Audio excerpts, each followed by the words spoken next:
കൊച്ചി ധനുഷ്കോടി ദേശീയപാതയിൽ ഗ്യാപ് റോഡിൽ വീണ്ടും വലിയ മലയിടിച്ചിലുണ്ടായി. നിലവിൽ പാറക്കല്ലുകളടക്കമാണ് റോഡിലേക്ക് പതിച്ചിട്ടുള്ളത്. പാറക്കല്ലുകൾ നീക്കി ഗതാഗതം പുനഃസ്ഥാപിക്കാൻ ദിവസങ്ങൾ വേണ്ടിവരും. ഗ്യാപ് റോഡിലൂടെയുള്ള യാത്രയ്ക്ക് നിയന്ത്രണം ഏർപ്പെടുത്തിയിട്ടുണ്ട്. മഴ കനക്കുന്ന സാഹചര്യത്തിൽ ജില്ലയിൽ ജാഗ്രതാ നടപടികൾ സ്വീകരിച്ചിട്ടുള്ളതായി ജില്ലാ കളക്ടർ വി വിഘ്നേശ്വരി പറഞ്ഞു.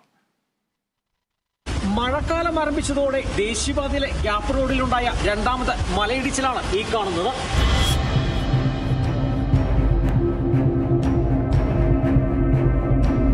ഏതാനും ദിവസങ്ങൾക്ക് മുൻപ് ഗ്യാപ് റോഡിൽ മണ്ണിടിച്ചിലുണ്ടാവുകയും പിന്നീട് മണ്ണ് നീക്കം ചെയ്യുകയും ചെയ്തിരുന്നു. നിലവിൽ ഗ്യാപ് റോഡിലെ യാത്രയ്ക്ക് നിരോധനം ഏർപ്പെടുത്തിയിട്ടുണ്ട്. ഗ്യാപ് റോഡിലെ യാത്രയുടെ കാര്യത്തിലടക്കം ജില്ലയിൽ മഴ കനക്കുന്ന സാഹചര്യത്തിൽ ജാഗ്രതാ നടപടികൾ സ്വീകരിച്ചിട്ടുള്ളതായി ജില്ലാ കളക്ടർ വി വിഘ്നേശ്വരി പറഞ്ഞു. നിലവിലെ നമുക്ക് 2-3 സ്ഥലങ്ങളിലാണ് ക്യാമ്പ് തുടങ്ങുന്ന സാഹചര്യം ഉണ്ടായിരുന്നത്.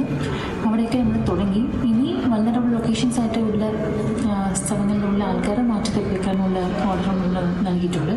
ടൂറിസം ലൊക്കേഷൻസിലുള്ള തീരുമാനം ഇനി കുറച്ച് സമയത്തിലാവും. അതേപോലെ ഈ ഗ്യാപ് റോഡിൽ അല്ലെങ്കിൽ മറ്റു സ്ഥലങ്ങളിൽ രാത്രി ഈ നിയന്ത്രണങ്ങൾ ഇത് കാര്യങ്ങളെല്ലാം നമുക്ക് കുറച്ച് സമയത്തിനുള്ളിൽ വ്യക്തമായിട്ടുള്ള ഓർഡർ വരും. And all the teams R on alert. നമ്മൾ റെസ്ക്യൂ റെസ്പോൺസ് ടീംസ് എല്ലാം ഹൈ അലർട്ടിലാണ് ഉള്ളത്.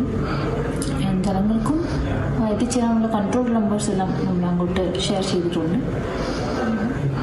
സേഫ്റ്റി ആയിട്ട് മിറ്റിഗേറ്റ് ചെയ്യാൻ രീതിയിലുള്ള ക്രമീകരണങ്ങൾ നമ്മൾ ചെയ്തിട്ടുണ്ട്.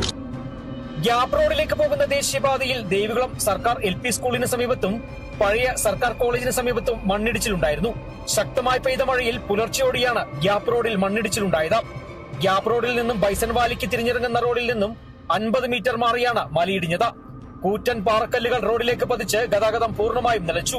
റോഡിന്റെ ഒരു വശവും തകർന്നിട്ടുണ്ട്. കഴിഞ്ഞ വർഷവും ഇതിനു സമീപത്തായി മണ്ണിടിച്ചിലുണ്ടായിരുന്നു.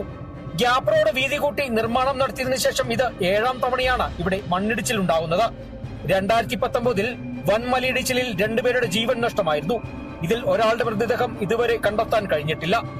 മഴ മുന്നറിയിപ്പുകൾ നിലനിൽക്കുന്ന സാഹചര്യത്തിൽ മഴ കനത്താൽ ഗ്യാപ് റോഡിൽ കൂടുതൽ സ്ഥലങ്ങളിൽ മണ്ണിടിച്ചിലുണ്ടാകുമെന്ന ആശങ്കയാണ് പ്രദേശവാസികൾക്കുള്ളത്.